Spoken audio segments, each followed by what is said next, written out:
ما بختاور را در صحن قسمی حربی دریافتیم. در حال صحبت با همخدمتان. او خوشگویی میکرد و شاد میساخت طبع دیگران. چون از روی ترتیب فرا رسیده بود لحظه فراغت خدمتچیان.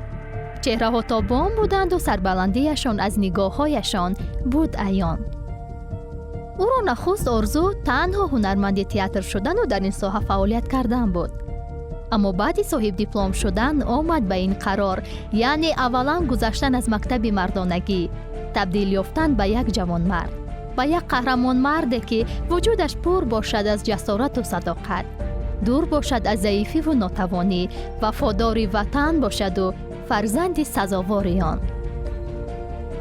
آمد به خدمت، صف کشید در قطار سربازان با متانت، به تن کرد لباس جوان مردی. وقتی که ما اومدیم همین لباس حربی رو برای ما دادن، وقتی که ما به تن کردیم، بعد از همون روتا میگیم، همون وزواد میگیم، بیرون بر اومدن در همون قدی رو درده یک تیریزه است که مثل با قدی آدم است. در همون تیریزه خمون نگاه کردیم و خود گفتیم که اکنون ما برای وطن شخص لازمی شدیم، شخص درکاری شدیم و امروز باید خدمتش رو بجا بیاریم. روتا از خواب برخیز!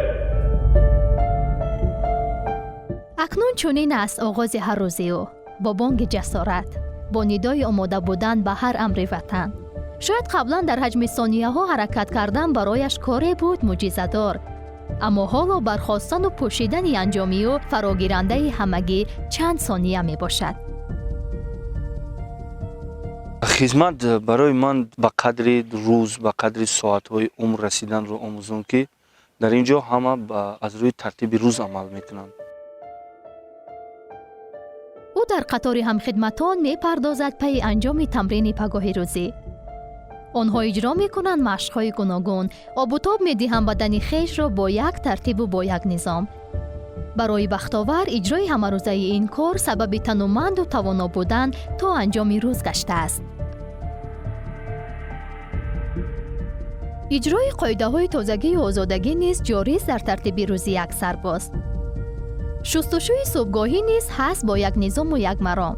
بعداً آنها می‌پردازند برای ترتیب دادن مکان خواب و آماده شدن به مشغولیت‌ها.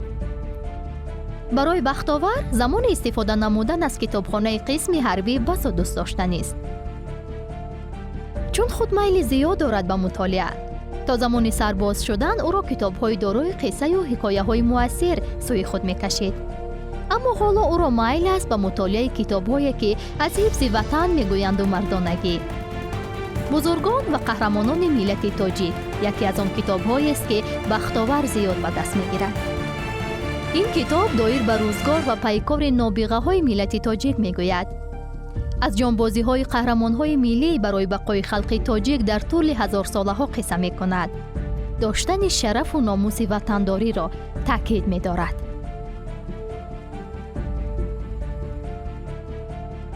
بختاور فراغت بخش لحظه‌های فارغی همخدمتان خویش است. گاهی با هزل آنها را خوش‌طبع می‌سازد، گاهی دیگر با اجرای ترانه به جوش می‌آورد چشمه مهر وطن را در وجودشان. او اشتراکدار فعال چاره‌بینی‌های قسمی حربی خود نیز می‌باشد. ما عسکری وطن، بال و پری وطن، داره ما بسر تاج زری وطن. ما عسکری وطن، بال و پری وطن، داره ما بسر تاج زری وطن. از او اجرای پاره از نقش‌ها را خواستیم. زود وارد شد به دنیای قهرمانی از نمایشنامه سروش استالینگراد که تهیه شده از روی داستانی مومین قناعت. از چنین انتخاب معلوممان شد که حفظگر وطن بودن است حالا یگانه اندیشه و خواهش و تلاشش. همان روزی که دشمن زیر کرد از کیبر دامان، چی دامانی که با صد ناز می پرورد طفلانت. پسرهایت برای حفظ ناموست کمر بستند، هزاران دست پیوستند. нахуст нақшаи бахтовар сарбаландона иҷро намудани хидмати ватан аст. баъд аз он мехоҳад паи фаъолияти худ пардозад, албатта бо доштани меҳри ватан дар қалб. ҳарчанд бо фароҳам будани шароитҳо бахтовар пайваста дар иртибот аст бо хонавода, аммо мо низ хостем барояш паёмрасон бошем. ин паёми ӯ хотираи хуб ва ифтихорбахш бошад ба азизонаш. аз ӯ хостем навиштани номаеро. атрофи бахтоварро мисле ки ифтихор пахш намуда буд, бо ҳаяҷону шавқ менавишт. шояд эҳсос намуда буд ки сарбаландии хонавода аст.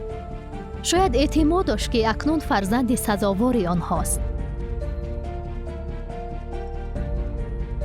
мо баргаштем бо хондани таҳсин ба бахтовар, бо гуфтани офарин ба ӯ, бо ибрози сипос ба чунин писарони ба ори ватан.